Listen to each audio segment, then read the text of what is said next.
In this video, I'll show you how to replace the side mirror of your Hyundai Elantra from 2011 to 2016.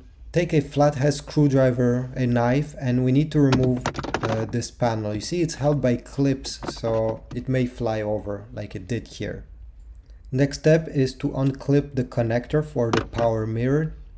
There is a latch that you need to press with your knife or even with your finger and pull out the cable. Now we have three 10mm bolts that we need to unbolt. So take your socket and simply, undone them. Make sure these bolts don't fall inside of the door panel because it's a real hassle to retrieve them if they fall in, because you need to remove the whole panel.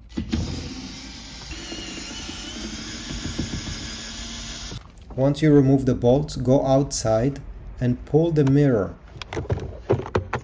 just like that. You see? Now take your new mirror, put it back over there.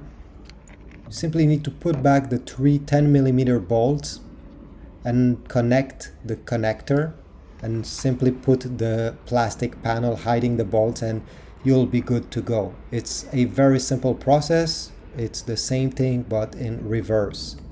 Comment, like, subscribe, and I'll see you in the next video. Thanks.